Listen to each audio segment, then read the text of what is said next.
ژباړن حمیدالله حمیدي. د کال وروستۍ ورځې دي. دا کال هم تیر شو. ډیرو وګټله خو ډیرو بایلو ده. ډیرو زړونه مات کړل خو ډیرو بیا لاسته راوړل. ډیر راغلل او ډیر بیا ولاړل. هغه چې راغلل کیدای شي ډیر تم نشي، خو هغه چې تللي بیا هیڅکله هم نه راځي.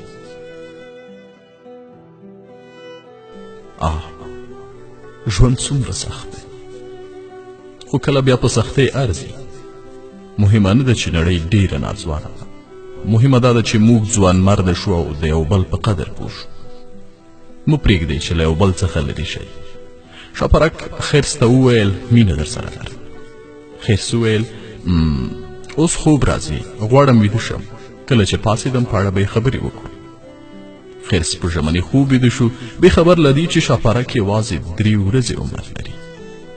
له یو بل سره مینه وکړئ، کیدای شي دا موکه بیا په لاس در نشي.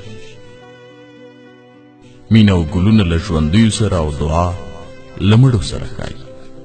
موږ ډېر کله برعکس عمل کوو، په هدیرو ګرځو او مړو ته ګلان وو، خو ژوندي مو بیا د سترګو پر وړاندې مري.